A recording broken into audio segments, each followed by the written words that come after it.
Sound filled the air. Streaks of fire cut across the sky, hundreds of objects plummeting through the atmosphere with controlled precision. "Drop pods," whispered Major Taiho in awe. "I've only seen them in historical documents." The pods landed, in perfect formation around the colony perimeter, forming a protective ring. With synchronized hisses, they opened to reveal soldiers in advanced powered armor. The soldiers moved with practiced efficiency, immediately engaging the approaching Crack's forces. Weapons fire unlike anything Jiwoo had seen before erupted from their rifles. Not the usual energy beams, but something that made Crack's armor bubble and melt on contact. The alien invaders fell back in confusion as their advance suddenly halted. One pod landed nearby. Its occupant stepped out and moved toward Jiwoo with purpose. Unlike the others, this soldier removed their helmet, revealing a human woman with short black hair and determined eyes. "Commander Jiwoo Park?" the woman asked, offering a formal salute. "I'm Colonel Do-hee Kang, 2nd Orbital Infantry Division. United Earth Forces, we received your distress call." Jiwoo stared in disbelief, struggling to process what was happening. The mysterious ships, these advanced soldiers, a human officer standing before her. "Earth," she finally managed to say. "Earth came." Colonel Do-hee nodded, a slight smile forming on her lips. "We've been waiting for someone to ask." In the distance, the sound of battle changed. The Crack's forces that had seemed unstoppable just minutes ago were now in retreat. Above, the sky flashed with the light of ship-to-ship combat as Earth's fleet tore through the Crack's armada. "But how?" Jiwoo asked.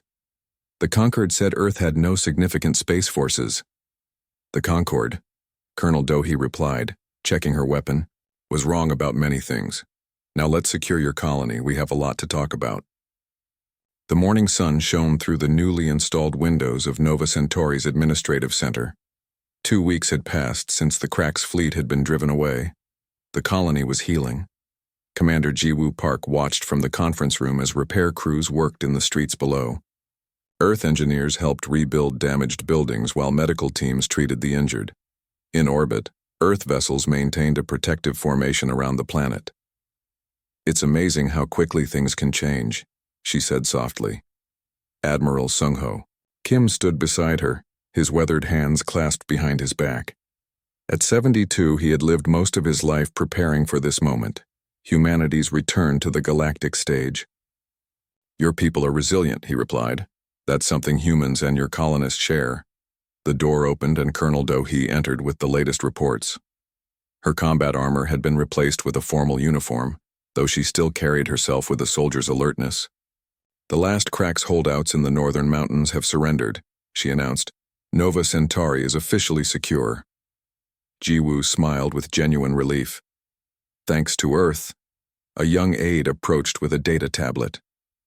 "Admiral, urgent message from the Galactic Concord Council." The holographic display in the center of the room activated, showing the official seal of the Concord leadership. The message was formal and stiff. The Council requested an immediate explanation for Earth's military intervention and expressed grave concern about the capabilities displayed by the human fleet.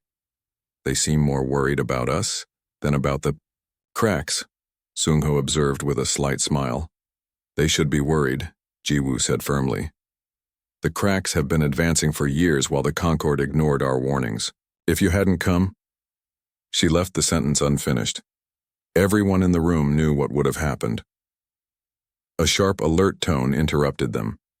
The tactical display flickered and expanded, showing multiple star systems across Concord space. Red indicators appeared at the edges of numerous colonies. "What are we seeing?" Jiwoo asked, stepping closer. "Multiple Cracks fleets," Colonel Do-hee explained, her expression grim. "They're attacking everywhere at once." The room fell silent as they watched the simulation play out. Dozens of Cracks battle groups were moving into position around Concord worlds, following the same pattern they had used at Nova Centauri. "They're attacking everywhere at once," Jiwoo whispered in horror. "The Concord defenses won't hold against this."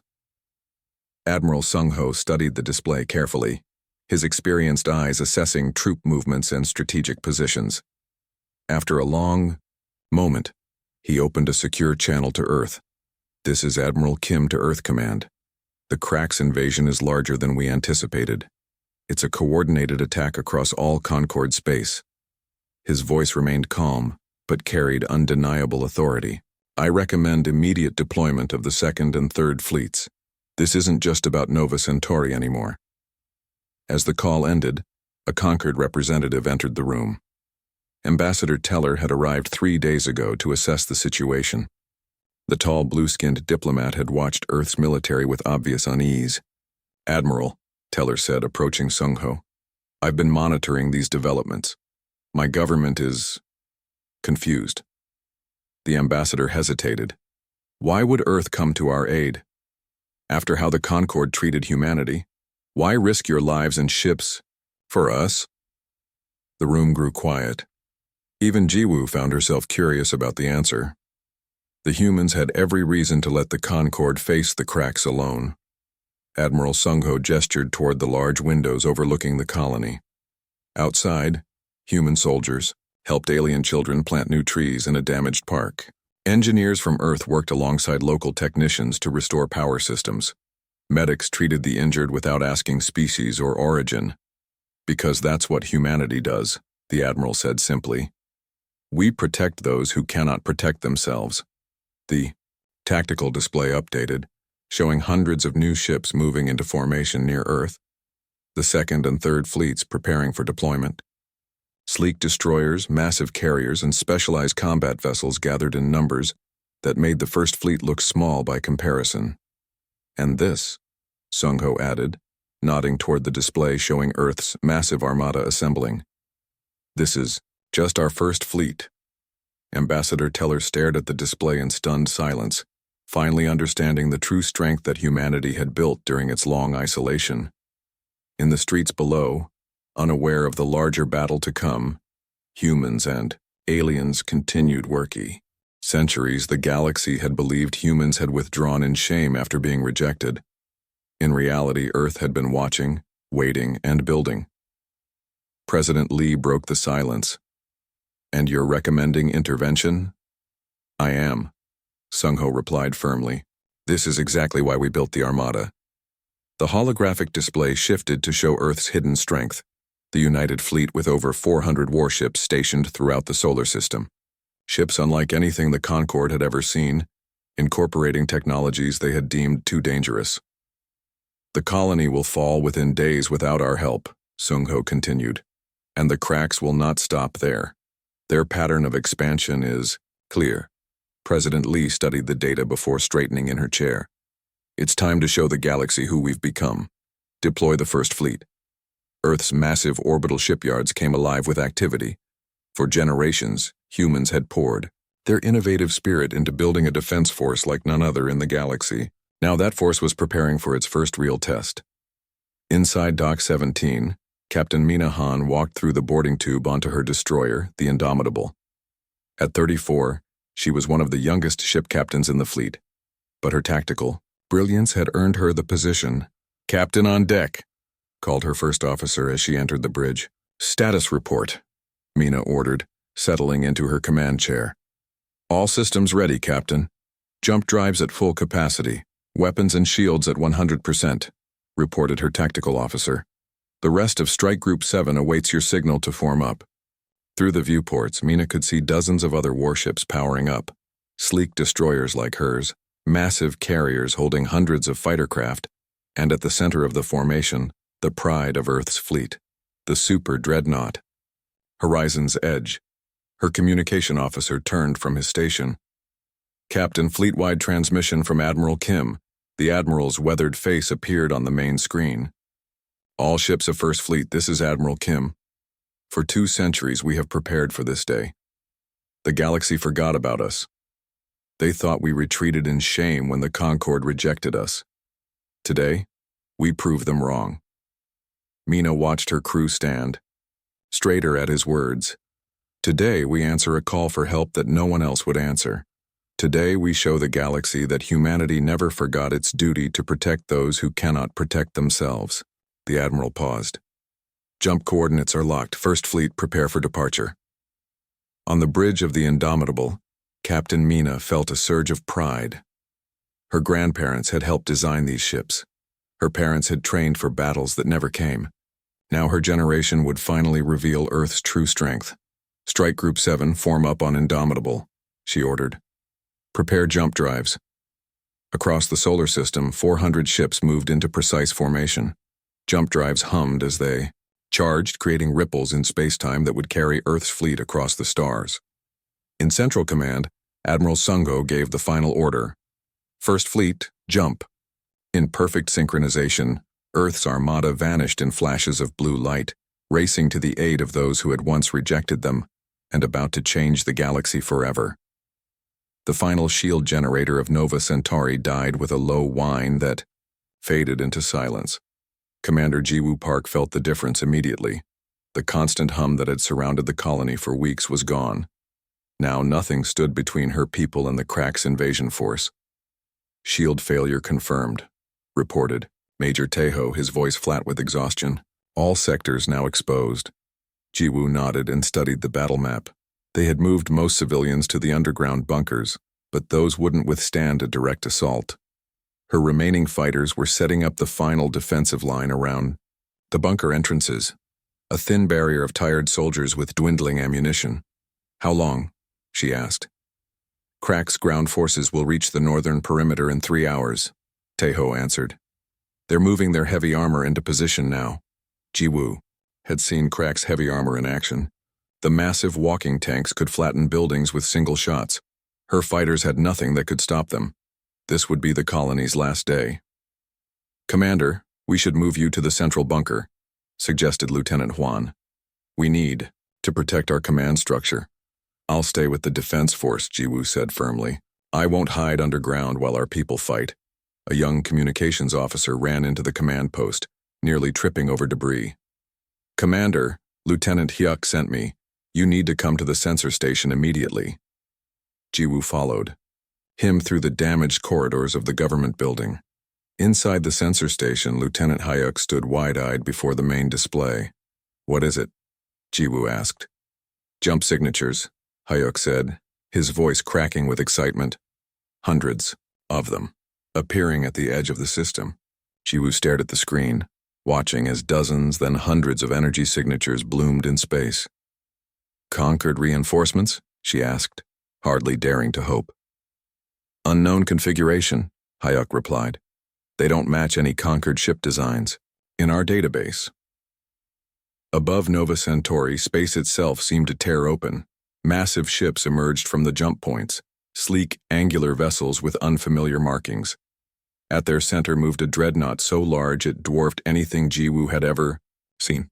Its hull gleamed silver in the light of Nova Centauri's sun. In orbit, Crack's Admiral Drek watched the new arrivals on his command ship's main viewer. "Identify those vessels," he ordered his sensor officer. "Unknown configuration, Admiral," the officer replied. "Primitive designs, possibly some forgotten Concorde reserve fleet." Drek studied the newcomers with contempt. His forces had crushed 3 Concorde defense fleets in the past year. Whatever outdated ships these were, they posed no threat to his modern armada. "Continue as planned," he ordered. "Focus on the ground assault. These newcomers can wait." His tactical officer suddenly shouted, "Energy spike!" The officer never finished his sentence. The new fleet fired without warning or demands. The first salvo from the unknown ships tore through 3 Crack's battlecruisers before their shields could reorient. Advanced energy weapons unlike anything the Cracks had faced sliced through their hulls as if they were made of paper. For the first time in his long career, Admiral Drek felt fear. On the surface, Jiwoo and her officers rushed outside as a strange Isa. Commander Jiwoo Park stood at the command center window, watching as another explosion lit up the night sky. The once beautiful colony of Nova Centauri burned under the relentless attack of the Crack's Imperium. 3 weeks had passed since the first Crack's warships appeared in their system. 3 weeks of death and destruction. "Commander, Eastern Shield generators just failed," reported Lieutenant Huan, his young face streaked with soot. "We have maybe 2 days of power left in the remaining shields." Jiwoo nodded grimly. The command center, once a marvel of alien architecture with its sweeping curves and light-filled spaces, now resembled a battlefield hospital.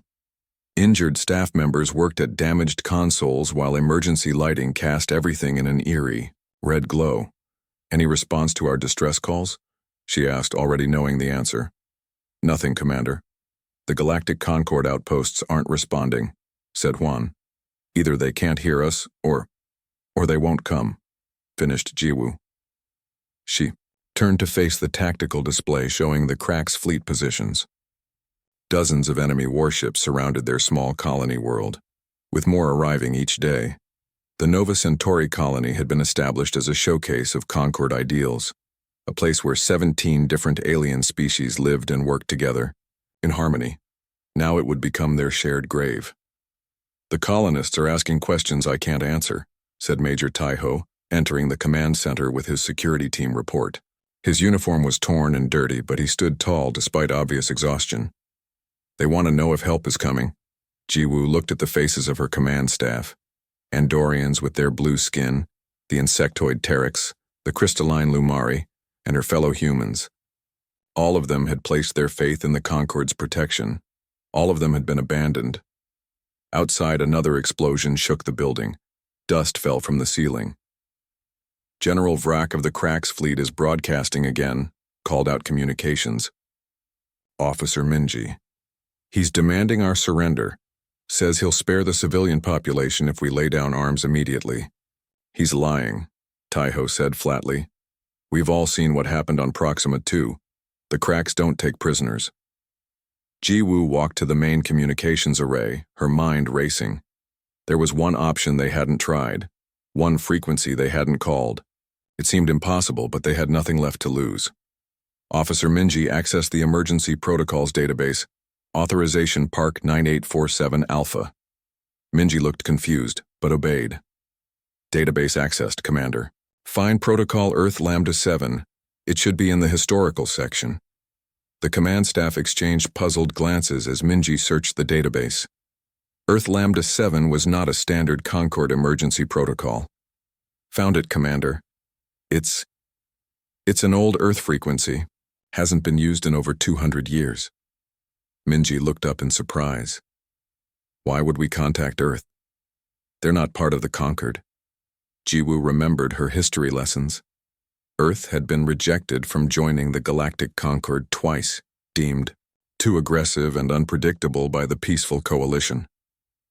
The humans had withdrawn after the second rejection, retreating to their solar system and cutting almost all contact with alien civilizations. "Because everyone else has abandoned us," Jiwoo said simply. "And humans, whatever their faults, never ignored a distress call in the old days." "But Commander," protested Taiho, "Earth has been isolated for centuries. They might not even have starships anymore." Jiwoo accessed her personal files, pulling up an old family record. Her great-grandmother had been among the last diplomats to visit Earth before the planet's isolation. "My ancestor wrote that Earth didn't stop building ships, they just stopped telling anyone about them." She displayed the message template to the command staff. "We send our coordinates, a simple situation report, and this distress signal." The command center fell silent as the staff considered their options. Another explosion rattled the windows. "It can't hurt to try," said Lieutenant Juan finally. "The worst they can do is ignore us like everyone else." Jiwoo nodded to Minji. "Send it." Officer Minji's fingers moved across the console, preparing the ancient protocol. With a deep breath, she transmitted the message into space, aimed at the distant solar system that most of the galaxy had forgotten. "Message sent," she confirmed. Jiwoo stared at the starfield visible through the command center windows. Somewhere out there was the cradle of humanity, a world that the Conquered had dismissed as primitive and dangerous, a world that had every reason to ignore them. "Now we wait," she said quietly, "and hope that Earth remembers its children among the stars." In the heart of Earth's central command, a small red light began to flash on an old console. The monitoring officer almost missed it. The system hadn't activated in decades. But when he realized what was happening, he immediately called his superior. "Admiral Kim, sir, we've received a signal on the Lambda 7 emergency frequency." "Admiral," Sung-Ho Kim was in his office reviewing fleet readiness reports when the call came through. At 72 years old, with steel gray hair and eyes that had witnessed humanity's long isolation, he moved with surprising speed to the monitoring station. "Show me," he ordered. The message appeared on screen. Coordinates for a colony called Nova Centauri, a desperate situation report describing a Krax invasion and a simple plea. "Help us. You're our last hope."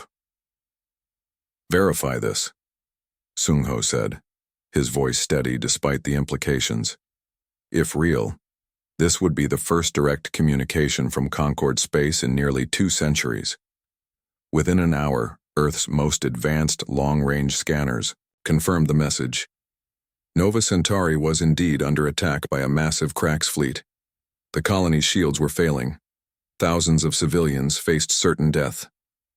"Call the council," Sung-Ho told his aide. "Emergency session." The United Earth Government Council chamber was silent as Admiral Sung-Ho finished his presentation. The 12 council members and President Jun Lee stared at the holographic display showing Nova Centauri's desperate situation. "The distress call is authentic," Sung-Ho concluded, pointing to the tactical projections. "A Concord colony with human residents is under attack by the Krax Imperium." Defense Minister Mi-young, a sharp-featured woman with 30 years of military service, leaned forward. "The same Concord that rejected our application twice? That called us too aggressive to join their peaceful coalition?" "The same," Sung-Ho confirmed with a simple nod. The chamber remained quiet as the implications sank in. "For 2, because we want peace, not conquest," Kim replied. "The quantum observer array could have destroyed your entire fleet. Instead, we used it to disable your weapons and bring you to the table." Through the view screen, Day could see the sincerity in the human captain's eyes. It was a strange feeling for a high admiral who had spent his life conquering others to suddenly be on the receiving end of mercy. "Your people's approach to conflict is different from ours," he acknowledged slowly. "Very different," Kim agreed. "The Jaxians see the universe as something to be dominated through force. Humans see it as something to be understood. Both approaches have power, but understanding will always ultimately overcome force." Day considered his options. His fleet was damaged, but not destroyed. They could retreat, regroup, perhaps return, with even more ships. But would that matter against technology that could alter reality itself? "I have spent my life believing that superior firepower was the ultimate answer to any problem," Day said quietly. "Your single ship has forced me to question that belief." "That was our intention," Kim replied. "Not to humiliate or destroy, but to demonstrate that there are other paths, better paths." For the first time in the conversation, Day allowed himself a small smile. "It seems we have much to learn from each other, Captain Kim." "That," Kim said with a nod, "is exactly what we hoped you would say." 1 week after the failed invasion, High Admiral Day stood inside the HSS Defiant. He felt strange wearing no weapons as he walked through the human ship. 4 Jaxian security officers accompanied him, all looking uncomfortable in this alien environment. Captain Kim led the tour personally. They stopped at a large viewing area where screens showed various parts of Earth's solar system. "This is our main observation deck," Kim explained. "From here, we can monitor the quantum field that protects our entire system." Day looked at the displays with newfound respect. The screen showed Earth, its moon, and the other planets, all surrounded by a faint blue glow that his eyes could barely detect. "Your entire solar system exists within a quantum probability field," Kim explained. "Earth was never defenseless. We sent the Defiant not as a weapon, but as a bridge between our civilizations." "A bridge?" Day asked. "You could have destroyed my fleet. That wasn't our goal," Kim said. "We've been watching the Jaxian hegemony expand for decades. We knew eventually you would reach our system." She touched a control panel, bringing up new images on the screens. "Rather than build warships, we focused on understanding quantum reality. We developed the observer array as a defense, yes, but also as a demonstration." Day studied the displays showing the complex technology. He understood perhaps 1/10 of what he was seeing, despite his advanced military training. My people have conquered 12 star systems through superior firepower, he admitted. We never considered that we might encounter a force that renders firepower irrelevant. Kim nodded. Different species follow different paths. Yours mastered conventional weapons and fleet tactics. Ours mastered the underlying nature of reality itself. She turned to face him directly. Different paths of advancement, she said, extending her hand in the human gesture of friendship. Perhaps now we can learn from each other. Day hesitated, only briefly before taking her hand. It felt small in his larger grip, yet this small human and her single ship had changed everything for his people. I would like that, he said. Later that day, Engineer Moon showed Day the heart of the Defiant, the Quantum Observer Array. The machine looked deceptively simple, a series of crystalline structures surrounded by fields of blue energy. How does it work? Day asked. At its most basic level, Moon said. It observes reality with such focus that it changes the probability of what can happen. We can make your weapons extremely unlikely to function properly. We can make your targeting systems almost certain to fail. Day shook his head in wonder. And you use this technology for defense only?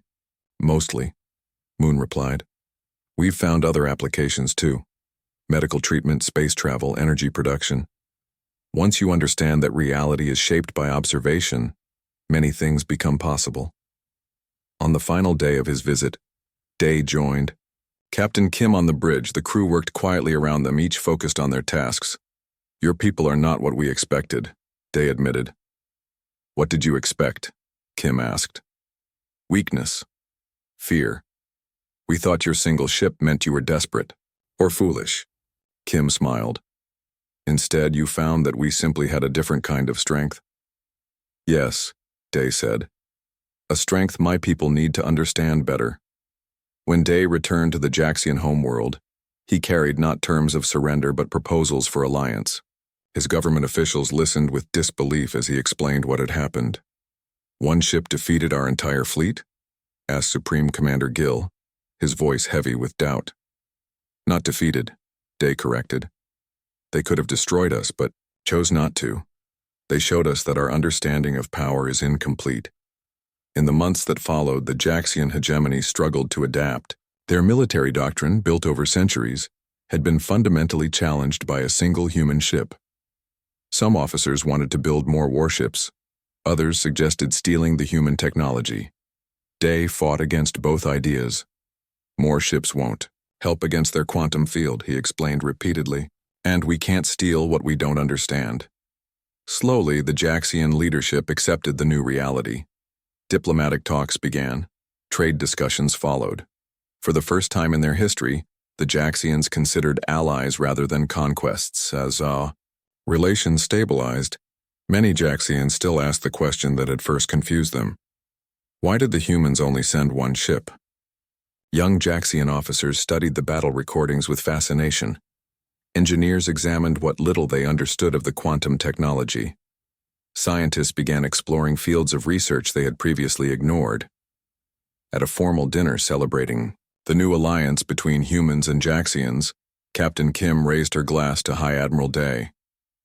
To new beginnings, she said. Day raised his glass in return. And to new understandings. Later that evening, looking out at the stars from the observation deck, Day finally understood the lesson Earth had taught his people. The strongest civilizations weren't those with the biggest fleets or the most powerful weapons. They were those who understood the universe itself.